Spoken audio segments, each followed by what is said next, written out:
Every once in a while, someone does something really cool on tennis Twitter. And last week was one of those times. I was scrolling through and I found someone ran a simulation for if the big three never existed. The way they did it is they went through all of the slams and they figured out who was the last non-big three player standing. And if one player reached a round that surpassed any other non-big three player, we assume that they won the slam.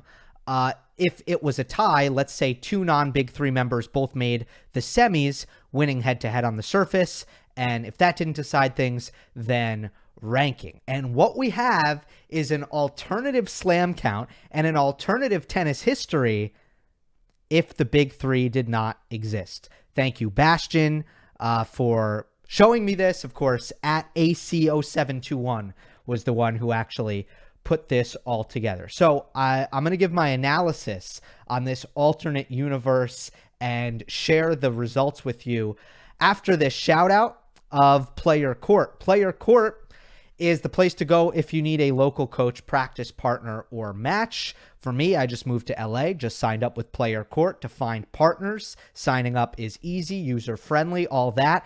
And if you use the special link in the description, PlayYourCourt /Gill Gross, I've arranged a special 50% off discount for you to join the PlayYourCourt community to get the practice and matches you need to improve your game. So check those out. Use that link. All right. Let's go. This simulation started in 2003. So we can look at a table. I know a lot of tennis fans have looked at these tables before on Wikipedia. It's very familiar. And here we go. This is it. This is the results. As you can see on the occasions where non-big three players actually won the slam, of course they won in this simulation as well, but you see a lot of extra majors for Andy Roddick. Oh, by the way, I should say, all the way on the left is Australian Open, then Roland Garros, then Wimbledon, and then all the way on the right is the U.S. Open. Look, we have a slam for Mikhail Youzhny, 2010 U.S. Open. Richard Gasquet wins Wimbledon in 2007. Baghdatis has a couple of majors in 2006, two of them. David Nalbandian, who I think many agree or many name as one of the most talented players to never win a major, would win 2006 Roland Garros. Nikolai Davydenko wins it in 2007. Monfils gets a Roland Garros major in 2008. Of course, Soderling wins two in a row. He nearly did win it in 2009. And then we go to the 2010s, and we see a big shift. I hope that you guys can read that on your screens, but because it's kind of hard for me, to be honest. But we have Andy Murray everywhere. I mean, tons of Murray. You have Ferrer winning two French Opens. Love to see that.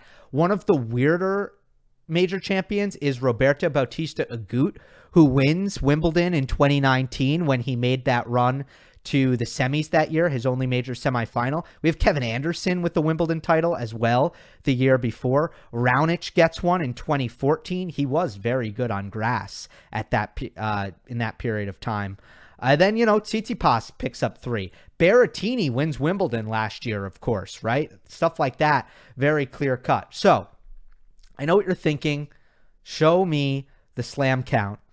So let's do that, and then I'm going to give you kind of my takeaways from this awesome exercise. Here's the slam count.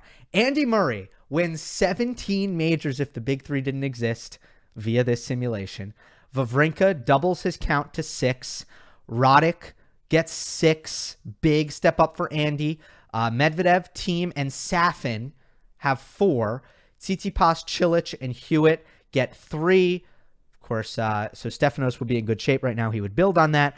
Delpo, Kevin Anderson, Gasquet, Ferrer, Soderling, Baghdatis, and Davydenko all get 2 major titles. That's kind of the one, besides Murray having 17, that's the one that is kind of crazy to look at because, when you win 2 majors in your career, it really changes the way people look at you.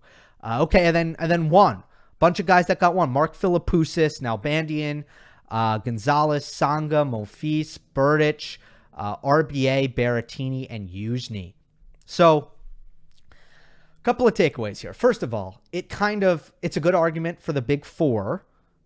You know, a lot of people have argued, is it a big three? Is it a big four? This shows you something that I have been, I've said this over and over again. I mean, Murray was quite a bit better than everyone else. It was not very close. The Murray versus Wawrinka comp, Stan was incredible in the middle of, in the prime of his career in big matches at the end of majors. Wawrinka was unbelievable, but year in and year out, when it comes to longevity, when it comes to week, Murray was quite a bit better for a very long time. So Murray having 17 majors, we all know, he's been the biggest victim of the big three era. There's no ifs, ands, or buts about that. Andy Murray has been the victim. Now, the other people who have been the victim are the people who have zero, where on this simulation they have one. Because notice, everyone with one slam in this simulation, Philippoussis, Nalbandian, Gonzalez, Tsonga, Monfils, Berdych, RBA, Berrettini, Youzhny, none of them have any. So none of those simulation slams were real slams with the big three involved. And there is a huge difference between winning 0 and 1. There's a bigger difference between 0 and 1 than there is 3 and 4 or 5 and 7. If you know what I mean, you're either a major champion or you are not, and there's a huge difference there. So it's fascinating. Obviously, we've seen on the women's side, we've seen a lot of one-time champions, especially post Serena Williams dominance. We've seen a ton of one-time champions, and for many it seems like it'll stay that way. And this is kind of a reflection that if we didn't have the sustained dominance of Federer, Nadal, Djokovic at the top of the men's game, you might see a lot more surprise champions, like if RBA got one, or if Tsonga got one, or Youzhny got one, which was probably the most surprising one for me. Another takeaway is Del Potro only having 2. Of course, a lot of people have talked recently about Del Potro's career with him retiring last week, and what would it have been? This really goes to show you, despite Del Potro having the 4th best winning percentage through the 2010s, 5th, after the big three and Murray, then it was Del Potro in 5th. This just goes to show you how little he actually got to compete, because he won 1. In this simulation, he only gets 2 without the big three.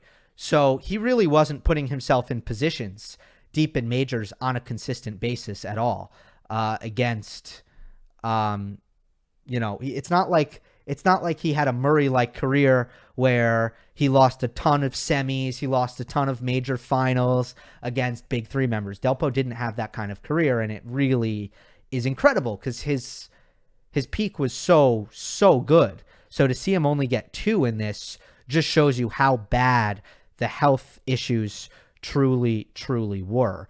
And then I think another takeaway was confirmation that these next-gen guys have been a little bit more consistent going deep in majors than a lot of the lost-gen guys. Notice you do not see Grigor Dimitrov on here. You do not see Kei Nishikori on here. You do see Raonic once, but already Tsitsipas with 3, Medvedev with 4, Thiem with 4.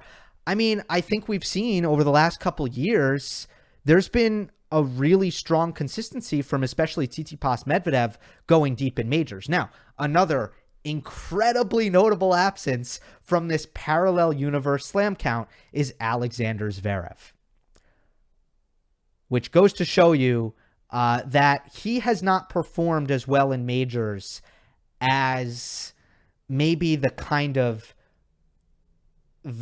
rankings points would tell you. The rankings points would tell you he's made a lot of semis, he's made a lot of quarters, but again, he doesn't have those signature wins. He hasn't beaten his rivals. And as a result, he hasn't been the last non-Big Three member standing at any of these majors. Not a single one.